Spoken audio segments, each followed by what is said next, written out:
mudane muuse xuseen cabdi muuse biixi madaxweynaha jamhuuriyadda Soomaaliland waxa uu ku dhashay keen u dhaxaysa Faraweyne iyo Arabsiya sanadkii 1948 waxaana waxbarashadii hoose dhaxeeyay sare uu ku soo qaatay dugsiyada biyo dhacay hoose iyo biyo dhacayga sare ee magaalada Hargeysa iyo dugsiga Camuud oo ku yaala magaalada Boorame intii u dhaxaysay 1948 ilaa 1970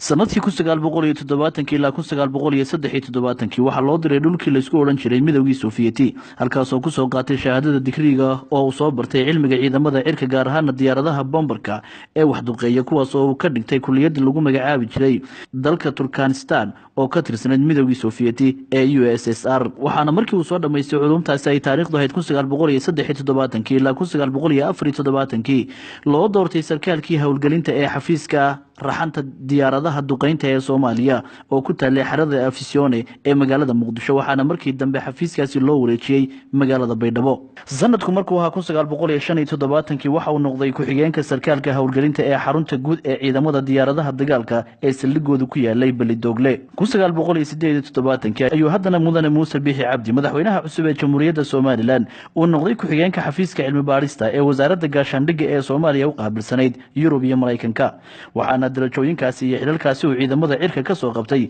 Muuse Biixi Cabdi uu sanadkii 1981 nasiib u helay inuu ka mid noqdo afartii sarkaal ee ugu horeeyay ee Soomaaliya ee shir ku gala wasaaradda gaashaandhigga ee Mareykanka ee Pentagon-ka loo yaqaan waxaana uu madaxweynaha cusub ee Jamhuuriyadda Soomaaliland mudane Muuse Biixi Cabdi uu isla sanadkaasi 1981 uu culum kooban oo la xiriidha sida qalabka loo kala iibsado iyo shuruucda la isku dhaafsado uu ku soo qaatay kulliyada ciidanka ee ku taalay ee dalka Mareykanka madaxweynaha la doortay ee Soomaaliland mudane Muuse Biixi Cabdi markii uu dib ugu soo laabtay magaalada Muqdisho 1983 waxa loo taxaabay xabsiga halkaas oo uu ku jiray muddo 6 bilood ah waxaana waqtigaasi uu ku eedeysnaa qulqulatooyin waqtigaasi ka taagnaa magaalada Hargeysa sanadku markuu ahaa 1984 waxa uu Muuse Biixi Cabdi uu shahaadada military science-ka loo yaqaan uu ka soo qaatay kulliyada ciidamada ee Fort Lee ee gobolka Florida ee dalka Mareykanka madaxweynaha la doortay ee Soomaaliland waxa uu sanadku markuu ahaa 1985 uu soo afmeeray la shaqayntii dawladii Maxamed Siyaad Barre waxaanu waqtigaasi ku soo biiray ururkii dhaqdhaqaaqa ee SNM waxaana uu ka mid ahaa saraakiishii kaalinta firfircoon ka soo qaatay dhaqdhaqaaqaasi SNM waxaana sanadkii 1987 uu xubin ka noqday golihii dhexe ee SNM Muuse Biixi Cabdi waxa uu sanadku markuu ahaa 1988 loo magacaabay inuu noqdo madaxii sahanka ee SNM waxaana isla sanadkaasi uu ka qayb qaatay dagaalkii u dhaxeeyay SNM iyo ciidamadii Siyaad Barre kaasoo muddo gaarsan 6 bilood ka socday halkaasi waxaana uu waqtigaasi qaabilsanaa deegaanada kala beyd iyo wajaale taariikhdu markay ahayd December 1988 waxa uu Muuse Biixi Cabdi uu ahaa maskaxdii iyo fikradii ka dambeysay aasaaskii golaha guurtida ee Soomaaliland waxaana uu ka mid ahaa oo kala hawlwadeenadii shirka SNM ee ka dhacay deegaanka Madaweyn sanadku markuu ahaa 1989 waxa uu Muuse Biixi Cabdi uu ahaa gudoomiyihii shirweynihii SNM ee ka dhacay degmada Balligubadle waxaana shirkaasi lagu doortay Allah u naxariistay Cabdiraxmaan Axmed Cali Tuur inuu noqdo madaxweynihii ugu horeeyay ee Soomaaliland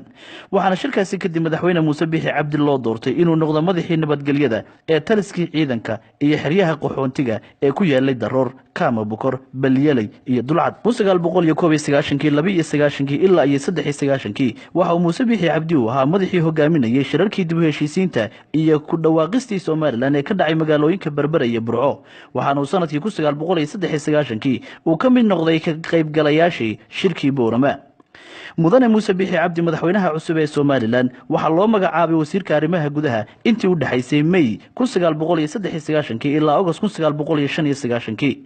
waxyaabihii lagu xasuustay ee waqtigaasi uu qabtay Muuse Biixi Cabdi waxa uu kaalin weyn ka soo qaatay aasaaskii labada gole ee wakiilada iyo guurtida markii dib loo unkayay gaar ahaan gudaha Soomaaliland isagoo noqday wasiirkii dakhliga ee ugu horeeyay ee tagay magaalada Laascaanood sanadkii 1995 halkaas oo uu soo galbiyay ergadii gobolka Sool uga qayb galaysay golaha guurtida oo waqtigaasi khilaaf ba'ani ka taagnaa Muuse Biixi Cabdi madaxweynaha cusub ee Soomaaliland intii uu ahaa wasiirka arrimaha gudaha Soomaaliland waxa uu qayb laxaad ka soo qaatay qaramayntii maleeshiyaadka isagoo oo door weyn ka soo qaatay aasaaskii ciidamada booliska militariga asluubta iyo dib u hawlgelintii saldhigyada iyo jeelasha ku yaalay Soomaaliland sanadii 1996 madaxweynaha cusub ee Soomaaliland waxa uu dib ugu noqday nolosha beeralayda isagoo dib u bilaabay geel dhaqasho waxaana xaaladaasi ku jiray muddo gaaraysa 4 sano. Muuse Biixi Cabdi madaxweynaha la doortay ee Soomaaliland waxa uu haddana arrimaha siyaasadda uu dib uga soo muuqday sanadkii 2010 waqtigaas oo uu ka mid noqday aasaasiyaashii urur siyaasadeedkii Sahan